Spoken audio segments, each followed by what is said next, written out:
The Secret Agent, A Simple Tale, Chapter 3. All idealization makes life poorer. To beautify it is to take away its character of complexity. It is to destroy it. Leave that to the moralists, my boy. History is made by men, but they do not make it in their heads. The ideas that are born in their consciousness play an insignificant part in the march of events. History is dominated and determined by the tool and the production, by the force of economic condition. Capitalism has made socialism, and the laws made by the capitalism for the protection of property are responsible for anarchism. No one can tell what form the social organization may take in the future. Then why indulge in prophetic fantasies? At best, they can only interpret the mind of the prophet and can have no objective value. Leave that pastime to the moralists, my boy. Michaelis, the tick-of-leave apostle, was speaking in an even voice, a voice that wheezed as if deadened and oppressed by a layer of fat in his chest.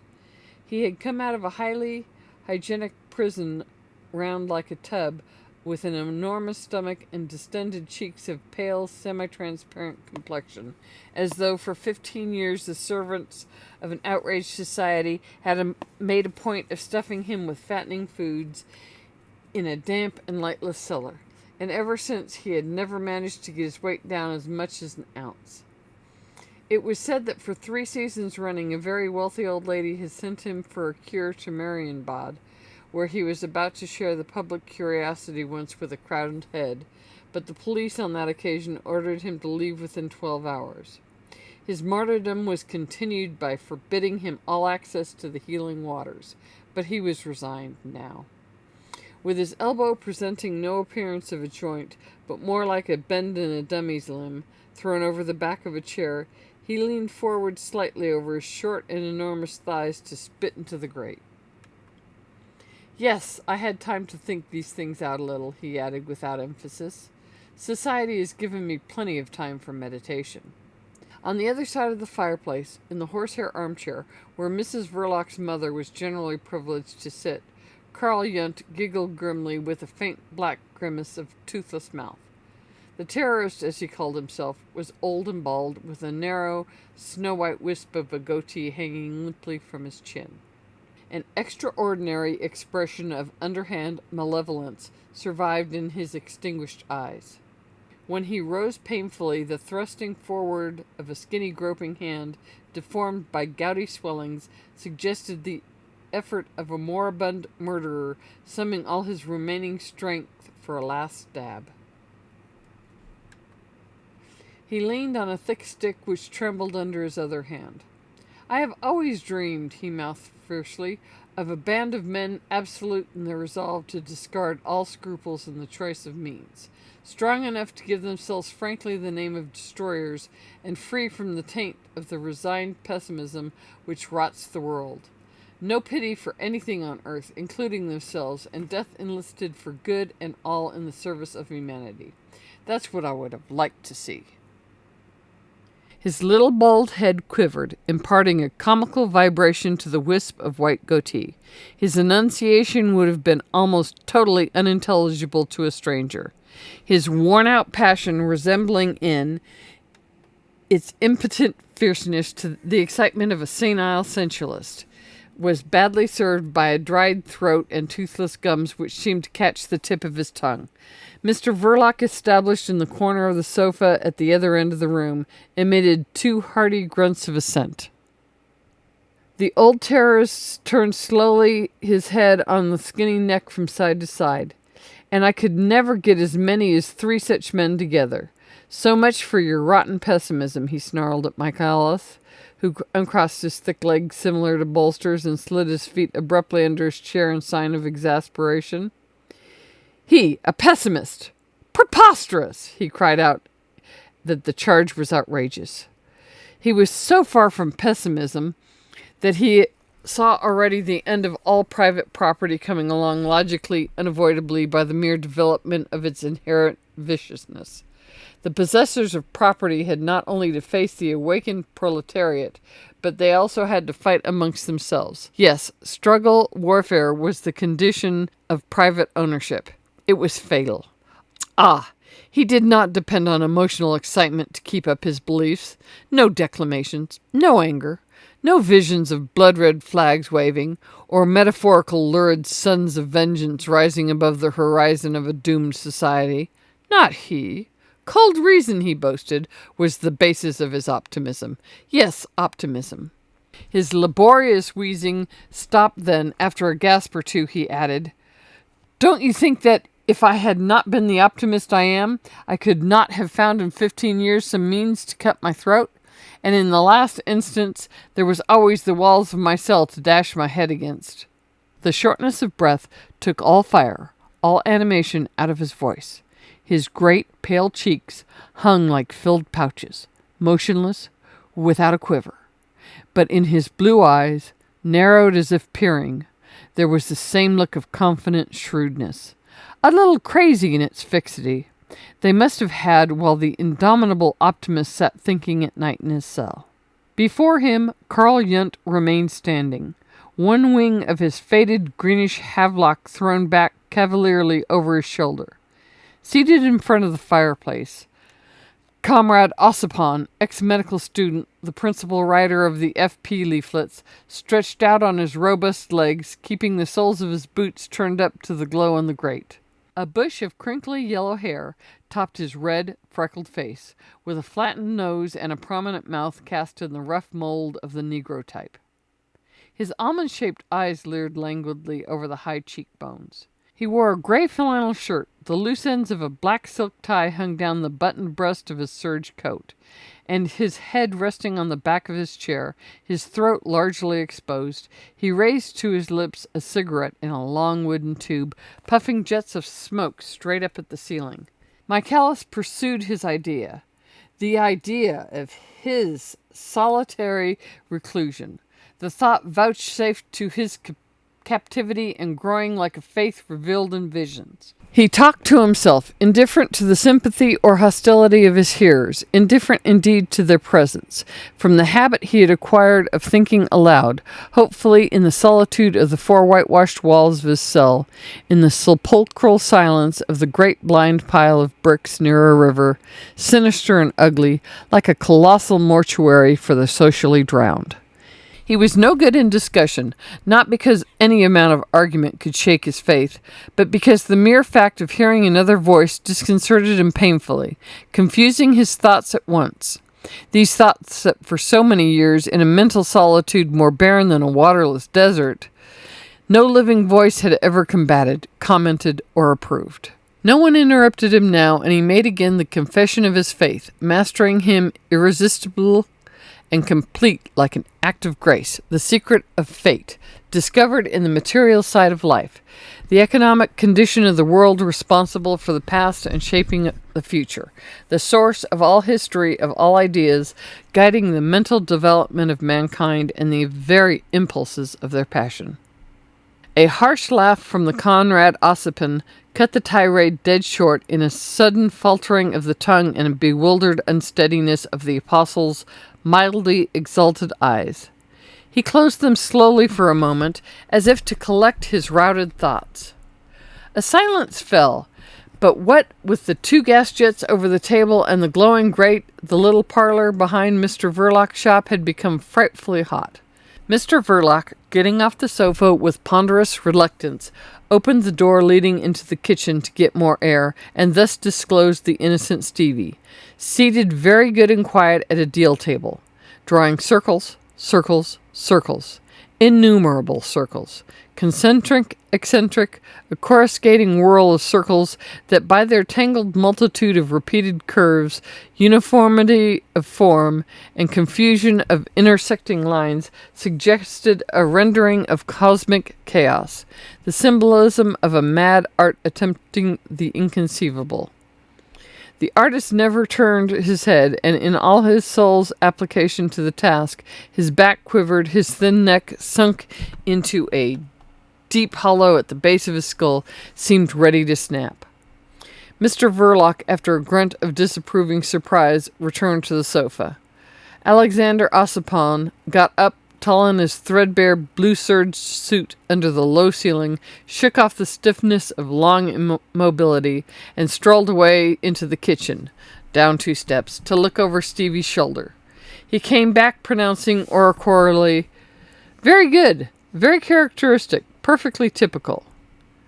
"What's very good?" grunted inquiringly Mr. Verloc, settled again in the corner of the sofa. The other explained his meaning negligently, with a shade of condescension and a toss of his head towards the kitchen. "Typical of this form of degeneracy. These drawings, I mean." "You would call that lad a degenerate, would you?" mumbled Mr. Verloc. Comrade Alexander Ossipon, nicknamed the Doctor, ex-medical student without a degree, afterwards wandering lecture to working men's associations upon the socialistic aspect of hygiene, author of a popular quasi-medical study, in the form of a cheap pamphlet seized promptly by the police, entitled The Corroding Vices of the Middle Classes, special delegate of the more or less mysterious Red Committee, together with Carl Jung and Michaelis for the work of the literary propaganda, turned upon the obscure familiar of at least 2 embassies that glance of insufferable, hopelessly dense sufficiency, which nothing but the frequentation of science can give to the dullness of common mortals. That's what he may be called scientifically. Very good type, too. Altogether that sort of degenerate. It's enough to glance at the lobes of his ears if you read Lombroso. Mr. Verloc, moody and spread largely on the sofa, continued to look down the row of his waistcoat buttons, but his cheeks became tinged by a faint blush. Of late, even the merest derivative of the word science, a term in itself inoffensive and of indefinite meaning, had the curious power of evoking a definite offensive mental vision of Mr. Vladimir in his body as he lived with an almost supernatural clearness, and this phenomenon, deserving justly to be classed among the marvels of science, induced in Mr. Verloc an emotional state of dread and exasperation, tending to express itself in violent swearing. But he said nothing. It was Carl Jung who was heard, implacable to his last breath. "Lombroso is an ass." Comrade Ossipon met the shock of this blasphemy by an awful vacant stare, and the other, his extinguished eyes without gleams, blackening the deep shadows under the great bony forehead, mumbled, catching the tip of his tongue between his lips at every second word, as though he was chewing it angrily. "Did you ever see such an idiot? For him, the criminal is the prisoner. Simple, is it not? What about those who shut him up there, forced him in there? Exactly, forced him in there. And what is crime? Does he know that this imbecile who has made his way in this world of gorged fools by looking at the ears and teeth of a lot of poor luckless devils? Teeth and ears mark the criminal, do they? And what about the law that marks him still better, the pretty brandishing instrument invented by the overfed to protect themselves against the hungry? Red-hot applications on their vile skins, hey? Can't you smell and hear from here the thick hide of the people burn and sizzle? That's how criminals are made for your Lombrosos to write their silly stuff about. The knob of his stick and his leg shook together with passion, while the trunk, draped in the wings of the havelock, preserved his historic attitude of defiance. He seemed to sniff the tainted air of social cruelty, to strain his ear for its atrocious sounds. There was an extraordinary force of suggestion in his posturing. The all but moribund veteran of dynamic wars had been a great actor in his time. Actor on platforms, in secret assemblies, in private interviews. The famous terrorist has never in his life raised personally as much as his little finger against the social edifice. He was no man of action. He was not even an orator of torrential eloquence, sweeping the masses along in the rushing noise and foam of a great enthusiasm. With a more subtle intention, he took the part of an insolent and venomous evoker of sinister impulses which lurk in the blind envy and exasperated vanity of ignorance, in the suffering and misery of poverty, in all the hopeful and noble illusions of righteous anger, pity, and revolt. The shadows of his evil gift clung to him yet like the smell of a deadly drug in an old vial of poison, emptied now, useless, ready to be thrown away upon the rubbish heap of things that had served their time. Michaelis, the ticket of leave apostle, smiled vaguely with his glued lips. His pasty moon face drooped under the weight of melancholy assent. He had been a prisoner himself. His own skin had sizzled under the red-hot brand. He murmured softly. But Comrade Ossipon, nicknamed the Doctor, had gotten over the shock by that time.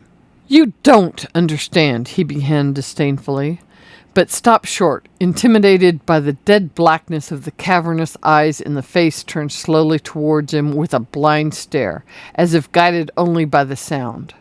He gave the discussion up with a slight shrug of his shoulders. Stevie, accustomed to move about disregarded, had got up from the kitchen table, carrying off his drawing to bed with him. He had reached the parlor door in time to receive in full the shock of Carl Jung's eloquent imagery.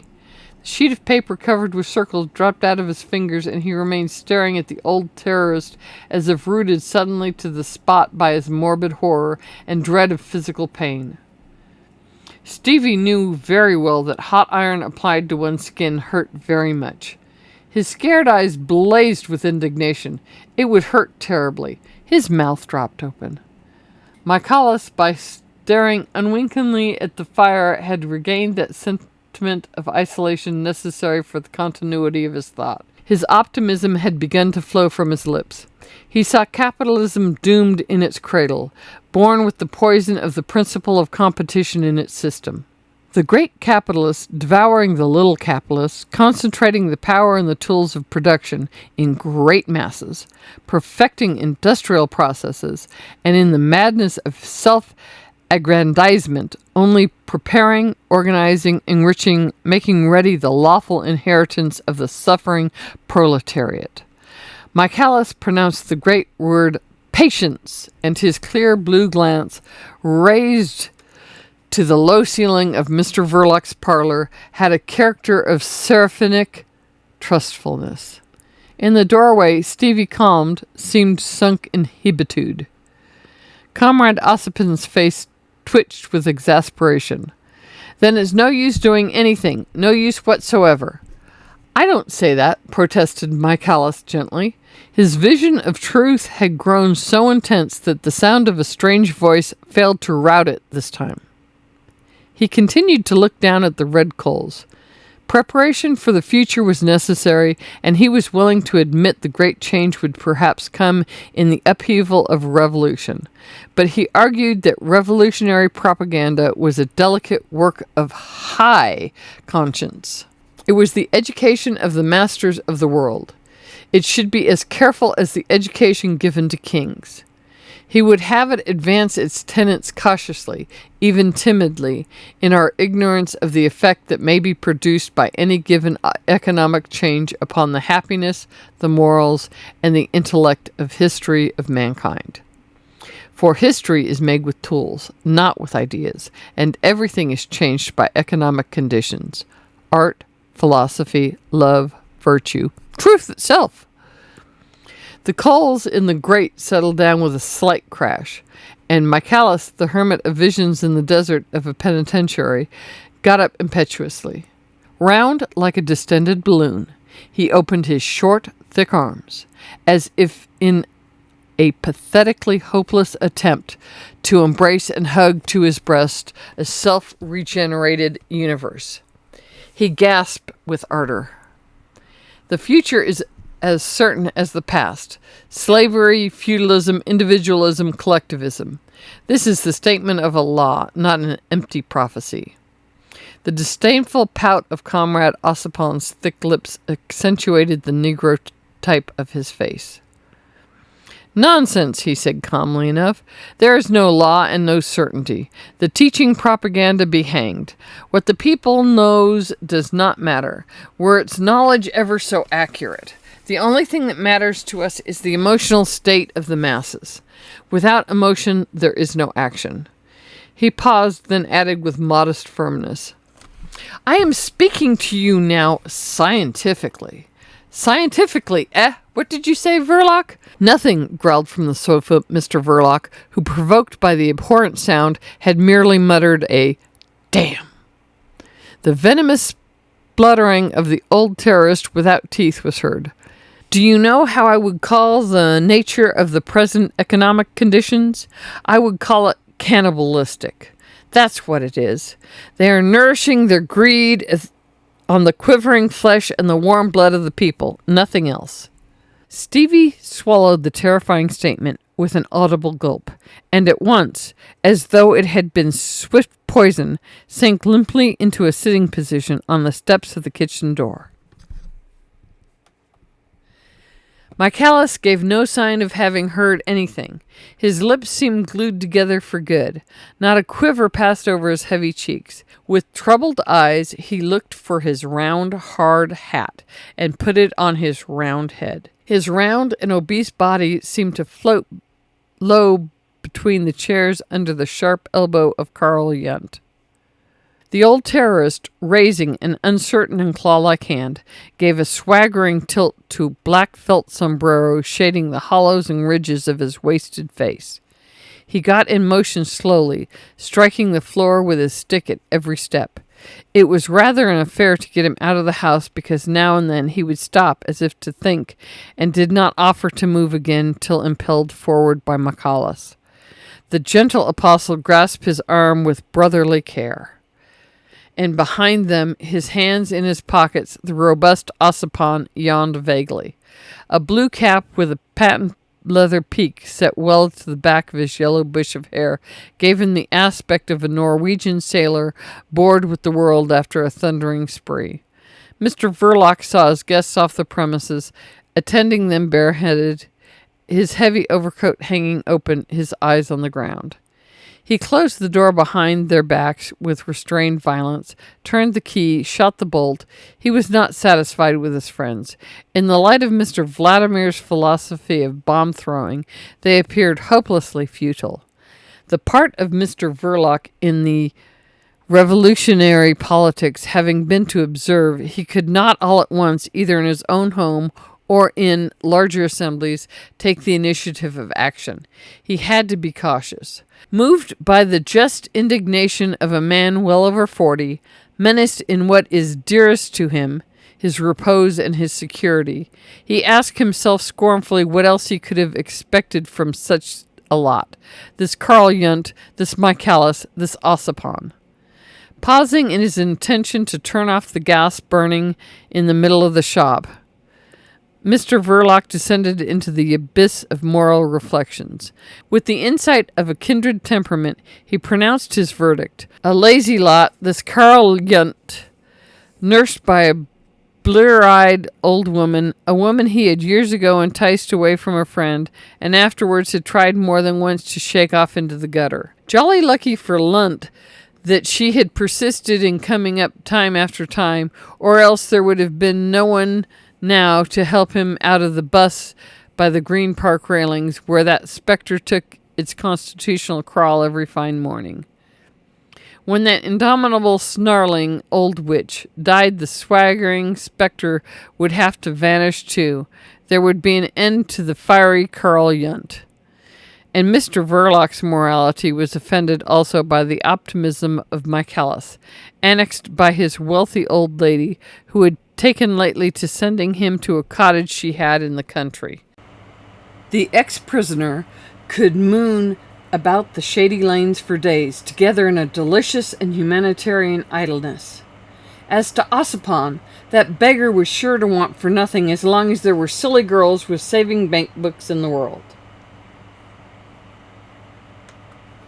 And Mr. Verloc, temperamentally identical with his associates, drew fine distinctions in his mind on the strength of insignificant differences. He drew them with a certain complacency, because the instinct of conventional respectability was strong within him, being only overcome by his dislike of all kinds of recognized labor, a temperamental defect which he shared with a large population of revolutionary reformers of a given social state. For obviously one does not revolt against the advantages and opportunities of that state, but against the price which may be paid for the same in the coin of accepted morality, self-restraint, and toil. The majority of revolutionists are the enemies of discipline and fatigue mostly.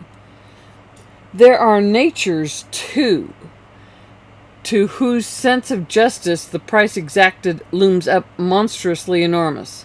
Odious, oppressive, worrying, humiliating, extortionate, intolerable. Those are the fanatics. The remaining portion of social rebels is accounted for by vanity, the mother of all noble and vile illusions, the companion of poets, reformers, charlatans, prophets, and incendiaries. Lost for a whole minute in the abyss of meditation, Mr. Verloc did not reach the depths of those abstract considerations. Perhaps he was not able. In any case, he had not the time. He was pulled up painfully by the sudden recollection of Mr. Vladimir, another of his associates, whom in virtue of subtle moral affinities he was capable of judging correctly. He considered him as dangerous. A shade of envy crept into his thoughts. Loafing was all very well for these fellows, who knew not Mr. Vladimir, and had women to fall back upon, whereas he had a woman to provide for. At this point, by simple association of ideas, Mr. Verloc was brought face to face with the necessity of going to bed sometime or other that evening. Then why not go now, at once? He sighed.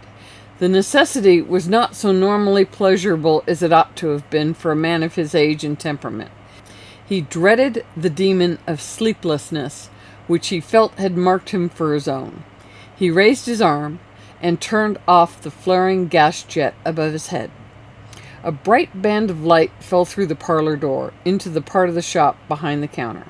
It enabled Mr. Verloc to ascertain at a glance the number of silver coins in the till. These were but few, and for the first time since he opened his shop, he took a commercial survey of its value. This survey was unfavorable. He had gone into trade for no commercial reasons. He had been guided in the selection of this peculiar line of business by an instinct leaning towards shady transactions, where money is picked up easily.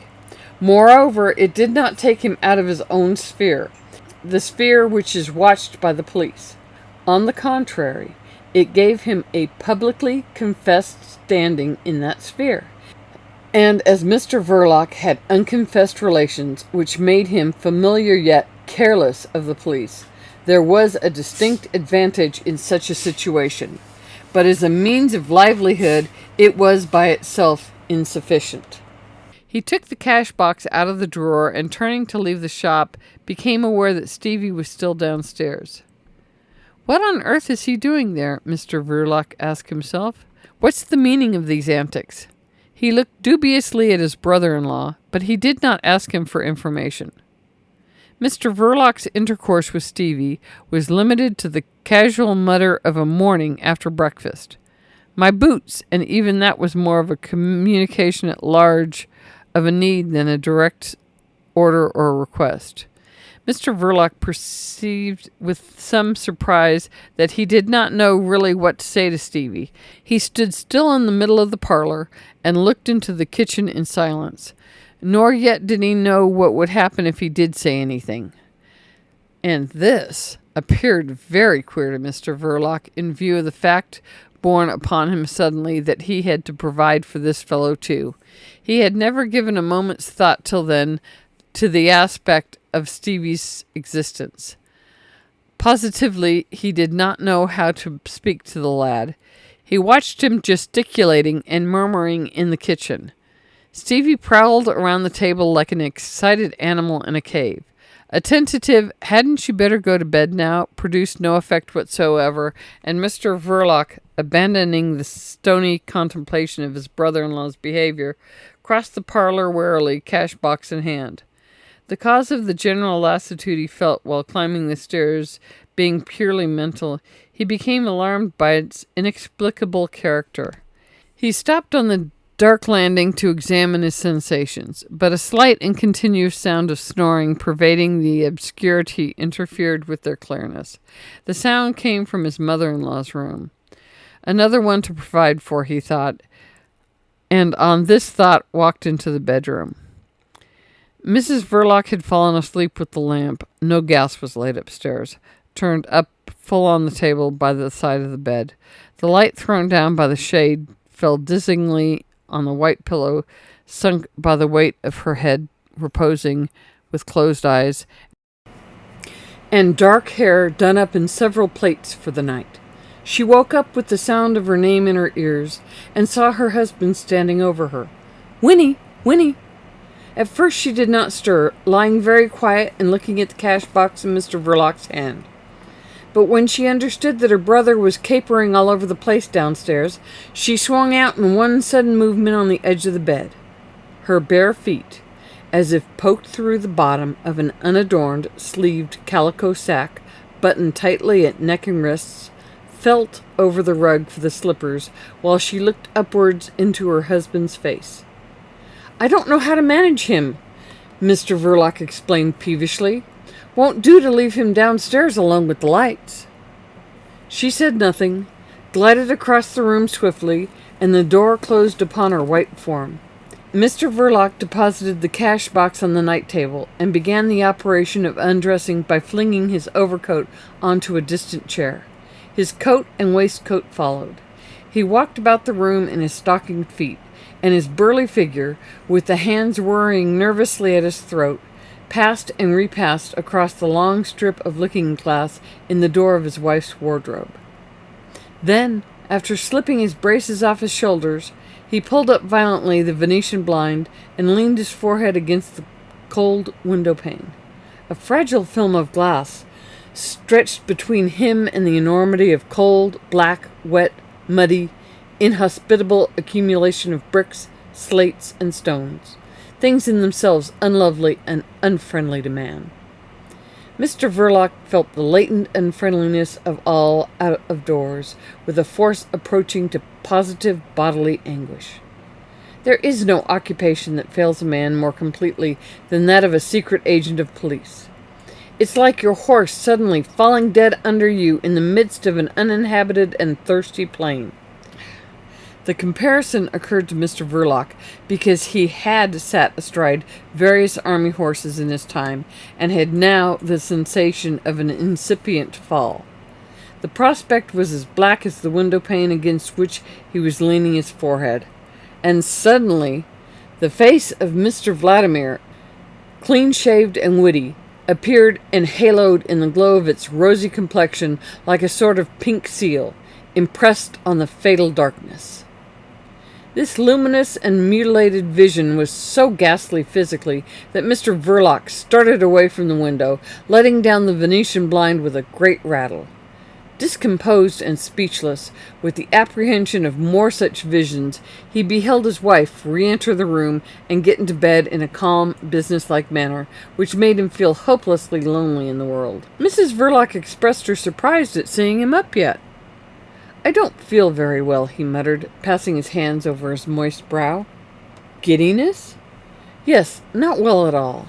Mrs. Verloc, with all the placidity of an experienced wife, expressed a confident opinion as to the cause and suggested the usual remedies, but her husband, rooted in the middle of the room, shook his lowered head sadly. "You'll catch cold standing there," she observed. Mr. Verloc made an effort, finished undressing, and got into bed. Down below in the quiet, narrow street, measured footsteps approached the house, then died away, unhurried and firm, as if the passer-by had started to pace out all eternity, from gas-lamp to gas-lamp, in a night without end. And the drowsy ticking of the old clock on the landing became distinctly audible in the bedroom. Mrs. Verloc, on her back and staring at the ceiling, made a remark. "Taking's very small today." Mr. Verloc, in the same position, cleared his throat as if for an important statement, but merely inquired, "Did you turn off the gas downstairs?" "Yes, I did," answered Mrs. Verloc conscientiously. "That poor boy is in a very excited state tonight," she murmured, after a pause which lasted for 3 ticks of the clock.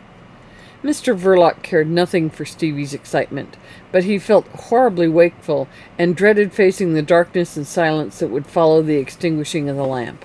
This dread led him to make the remark that Stevie had disregarded his suggestion to go to bed. Mrs. Verloc, falling into the trap, started to demonstrate at length to her husband that this was not impudence of any sort, but simply excitement. There was no young man of his age in London more willing and docile than Stephen, she affirmed, none more affectionate and ready to please, and even useful, as long as people did not upset his poor head. Mrs. Verloc, turning towards her recumbent husband, raised herself on her elbow, and hung over him in her anxiety that he should believe Stevie to be a useful member of the family. That ardor of protecting compassion, exalted morbidly in her childhood by the misery of another child, tinged her sallow cheeks with a faint dusky blush, made her big eyes gleam under the dark lids. Mrs. Verloc then looked younger. She looked as young as Winnie used to look, and much more animated than the Winnie of the Belgravian mansion days had ever allowed herself to appear to gentlemen lodgers. Mr. Verloc's anxieties had prevented him from attaching any sense to what his wife was saying. It was as if her voice were talking on the other side of a very thick wall. It was her aspect that recalled him to himself. He appreciated this woman, and the sentiment of this appreciation, stirred by a display of something resembling emotion, only added another pang to his mental anguish. When her voice ceased, he moved uneasily and said, "I haven't been feeling well for the last few days." He might have meant this as an opening to a complete confidence, but Mrs. Verloc laid her head on the pillow again, and staring upwards went on, "That boy hears too much of what is talked about here. If I'd have known they were coming tonight, I would have seen to it that he went to bed at the same time I did. He was out of his mind with something he overheard about eating people's flesh and drinking blood. What's the good of talking like that?" There was a note of indignant scorn in her voice. Mr. Verloc was fully responsive now. "Ask Carl Yunt," he growled savagely. Mrs. Verloc, with great decision, pronounced Carl Yunt a disgusting old man. She declared openly her affection for Michaelis. Of the robust Ossipon, in whose presence she always felt uneasy behind an attitude of stony reserve, she said nothing whatever, and continued to talk of that brother who had been for so many years an object of care and fears. "He isn't fit to hear what's said here. He believes it's all true. He knows no better. He gets into his passions over it." Mr. Verloc made no comment. "He glared at me as if he didn't know who I was when I went downstairs. His heart was going like a hammer. He can't help being excitable. I woke Mother up and asked her to sit with him until he went to sleep.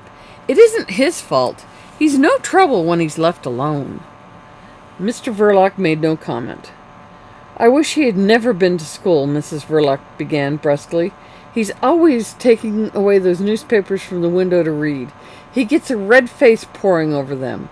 We don't get rid of a dozen numbers in a month. They only take up room in the front window. And Mr. Ossipon brings every week a pile of those F.P. tracts to sell at a halfpenny each. I wouldn't give a halfpenny for the whole lot. It's silly reading, that's what it is. There's no sale for it. The other day Stevie got a hold of one, and there was a story in it of a German soldier officer tearing half off the ear of a recruit, and nothing was done to him for it. The brute! I couldn't do anything with Stevie that afternoon. The story was enough, too, to make one's blood boil. But what's the use of printing things like that? We aren't German slaves here, thank God. It's not our business, is it?" Mr. Verloc made no reply. "I had to take the carving knife from the boy," Miss Verloc continued, a little sleepily now. "He was shouting and stamping and sobbing. He can't stand the notion of any cruelty. He would have struck that officer like a pig if he'd have seen him then. It's true, too. Some people don't deserve much mercy." Mrs. Verloc's voice ceased, and the expression of her motionless eyes became more and more contemplative and veiled during the long pause. "Comfortable, dear?" she asked in a faint, faraway voice. "Shall I put the light out now?" The dreary conviction that there was no sleep for him held Mr. Verloc mute and hopelessly inert in his fear of darkness. He made a great effort. "Yes, put it out," he said at last in a hollow tone.